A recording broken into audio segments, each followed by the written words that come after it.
Bonjour à tous, alors aujourd'hui c'est la pleine lune, c'est pourquoi je vais réaliser une vidéo pour vous proposer des idées de rituels à réaliser lors de la pleine lune.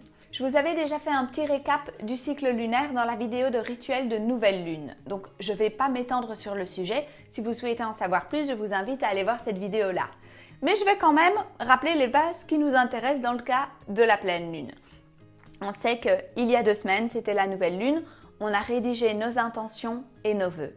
Ensuite, pendant les 2 semaines qui se sont écoulées jusqu'à aujourd'hui, on a mis en place des actions pour réaliser ces intentions, pour faire en sorte que ces vœux se réalisent également. Et aujourd'hui, on va faire le bilan. On va voir ce qui a fonctionné, ce qui n'a pas fonctionné. On va être dans la reconnaissance par rapport à ce qui a fonctionné et on va être dans le pardon par rapport aux actes manqués. Aussi, les 2 prochaines semaines qui vont à nouveau nous ramener à la nouvelle lune, on va faire un travail d'introspection et on va se détacher d'une habitude qui ne nous sert plus, qui ne nous convient plus et qui, pire, nous tire vers le bas. Donc c'est parti, vous êtes prêts pour ce rituel? Je vous l'ai prévu en 5 étapes.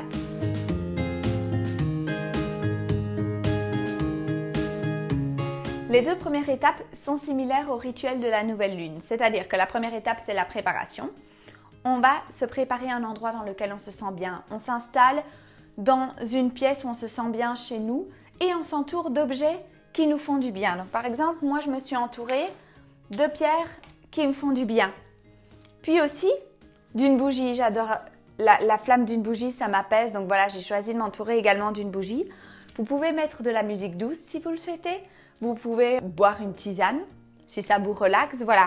Ou faire brûler de l'encens ou des huiles essentielles, voilà. Faites ce qui vous parle le plus, mais mettez-vous dans une atmosphère apaisante, dans laquelle vous vous sentez bien. Ensuite, la deuxième étape, c'est la méditation. Comme pour la nouvelle lune, on va prendre le temps de s'ancrer et de se reconnecter à soi. Bon, là, je vais vous proposer un autre exercice de méditation. Vous allez inspirer et lors de l'inspiration, vous allez visualiser des énergies positives, de la paix, du bonheur, de la joie qui entrent en vous. Tout ce qui pourrait vous faire du bien entre en vous via l'inspiration. Et lors de l'expiration, vous visualisez que toutes vos tensions, tous vos soucis sortent de vous et s'en vont. Et vous faites ça plusieurs fois.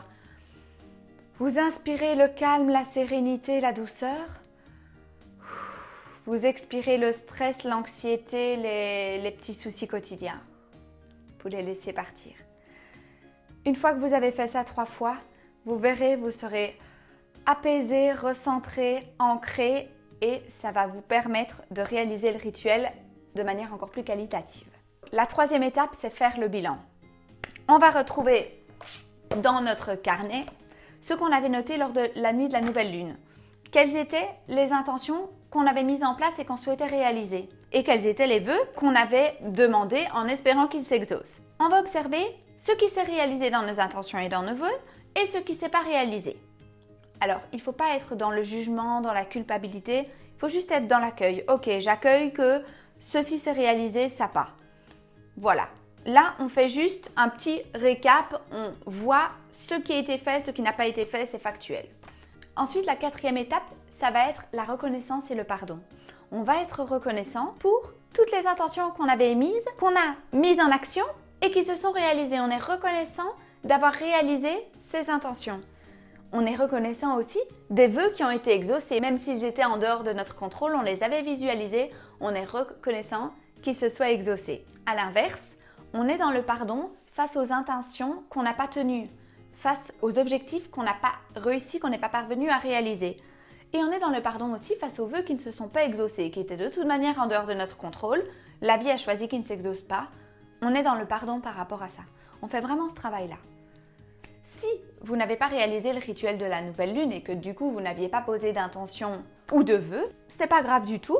Réfléchissez à ce que vous avez réalisé ces 2 dernières semaines et à ce que vous auriez aimé réaliser mais que vous n'avez pas fait. Et faites ce même travail sur cela, sur ce pourquoi vous êtes reconnaissant et ce pourquoi vous êtes dans le pardon. La 5e étape, ça va être de se défaire d'une habitude qui nous est nuisible, nocive. Alors comment allons-nous faire? Déjà, on va se détacher de notre mental. On va prendre un petit bout de papier, un bic, et sans réfléchir, juste intuitivement, on va écrire quelle est l'habitude qui prend beaucoup de place dans nos vies et qui nous est nuisible, qui ne nous rend pas heureuses ou heureux, qui vraiment ne participe pas à notre bonheur. On l'écrit. Puis on l'observe. On n'est pas dans le jugement ni dans la culpabilité, surtout pas, on est bon envers nous-mêmes, on sait que personne n'est parfait et justement, c'est l'occasion de travailler sur ça pour évoluer. Donc on observe ce qu'on a écrit, on l'intègre bien, on réalise à quel point ça nous nuit au quotidien, à quel point ça nous dessert et ça ne nous rend pas heureux et on va réaliser ce petit rituel, c'est-à-dire que vous allez vous munir d'une bassine d'eau et vous allez vous servir peut-être de votre bougie ou d'un briquet pour faire flamber cette habitude. Et puis évidemment la laisser tomber dans la bassine d'eau pour pas que ce soit dangereux. Lorsque vous verrez votre petit bout de papier s'enflammer, vous allez visualiser que cette habitude, elle se transforme en flamme et en chaleur et elle s'en va. Elle virevolte dans l'air. Et elle va peut-être même rejoindre la lune qui va la purifier et la nettoyer. Oh, c'est beau de visualiser ça, c'est vrai. Donc voilà, imaginez ça. Et en fait, cette habitude, vous la laissez partir. Alors évidemment, c'est peut-être pas aussi simple que ça. Elle va revenir parce que chasser le naturel, il revient au galop, évidemment. Mais c'est pas grave. Quand vous constaterez les 2 semaines à venir que sans faire exprès, cette mauvaise habitude revient, rappelez-vous, vous l'avez vue partir, donc revisualisez-la partir à nouveau, s'en aller, s'évaporer et elle partira à nouveau. Il faut vraiment faire ce travail-là. Soyez sympa envers vous-même. Quand l'habitude revient, c'est pas grave. On l'observe s'en aller. Voilà, elle s'en va. Je peux à nouveau continuer mon chemin sans cette habitude, sans cette pensée négative, sans cet élément qui me freinait, qui me limitait. Et voilà donc les 5 étapes du rituel de la pleine lune. Mais il y a un petit bonus. Si vous avez des pierres chez vous, je vous invite à les sortir les nuits de pleine lune. Vous pouvez les laisser dehors toute la nuit parce qu'en fait, les énergies de la pleine lune vont les recharger et les nettoyer. D'abord, elles vont les nettoyer des mauvaises énergies qu'elles auront accumulées pendant un mois. Et puis ensuite, elles vont les recharger en bonnes énergies pour que ces pierres puissent avoir leur vertu et puissent vous aider pendant le cycle à venir. Donc voilà, je vous invite à sortir vos pierres si vous en avez. Et je vous souhaite à tous une bonne soirée ou bonne journée de pleine lune en fonction de l'instant où vous regardez cette vidéo. Aussi, n'oubliez pas à vous abonner à mon compte Instagram et puis aussi à ma chaîne YouTube si ce n'est déjà fait.